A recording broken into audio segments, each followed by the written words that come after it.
Dear football friends, welcome to the second video feedback of AFA refereeing. Today I will give explanation and we will discuss some situations from match day 9. Today, 4 match situations, 4 important match situations. Let's have a look.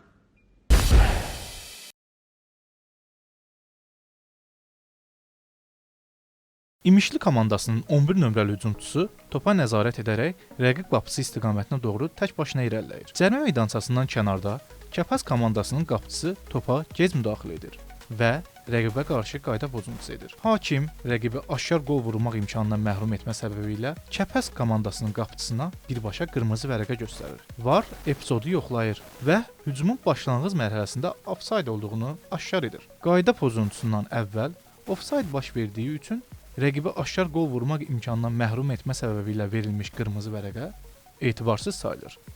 Baş vermiş situasiyada qırmızı vərəqə yalnız ciddi qayda pozuntusuna görə qüvvədə qala bilər.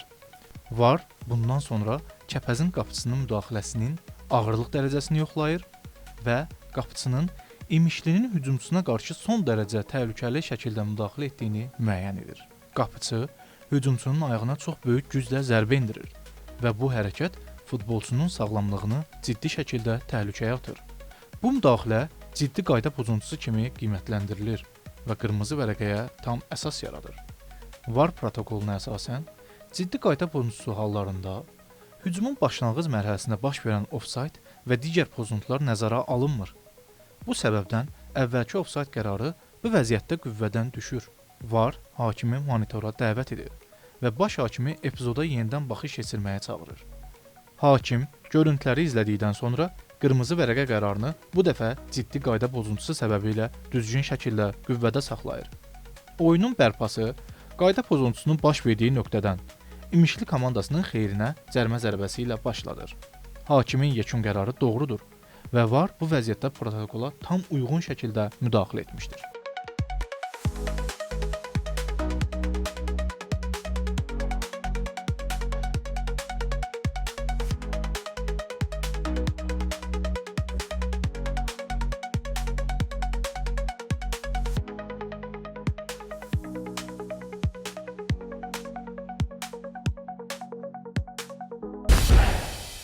Sabahın hücumu zamanı cərimə meydançası daxilində Sabahın 21 nömrəli futbolçusu ilə Araz Naxçıvanın 29 nömrəli müdafiəçisi arasında top uğrunda mübarizə yaranır və top Araz Naxçıvanın futbolçusunun qoluna dəyir.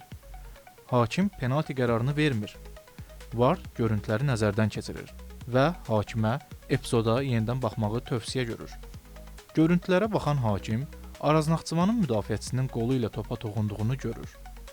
Oyunçunun qolu açıq və bədəndən aralı olduğu üçün hakim düzgün olaraq penalti təyin edir.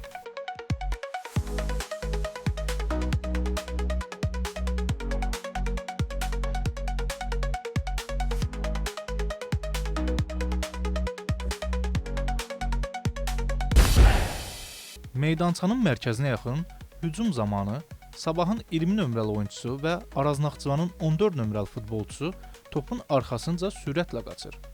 Sabahın oyunçusu topa birinci çatır.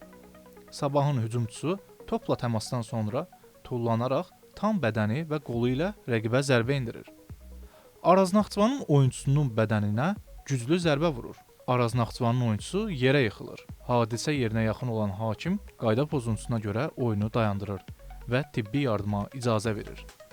Bu hakimin düzgün qərarıdır.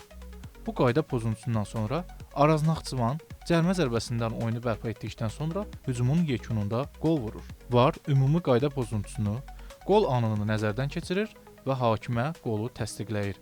Qol düzgün olaraq qeydə alınır.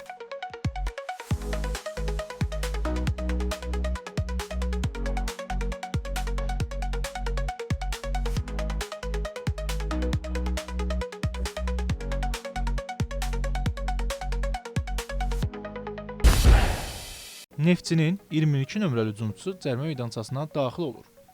Qəbələnin 13 nömrəli müdafiəçisi rəqibin hücumçusu ilə yanaşı qaçır və müdafiəçi topu kənara çıxarmaq istəyir. Topu Neftçinin hücumçusu saxlayıb, komanda yoldaşına 45 nömrəli hücumçusunu ötürür və o qol vurur. Hakim və köməkçi hakim topa yaxın mövqedə olduğu üçün qolu qeydə alırlar.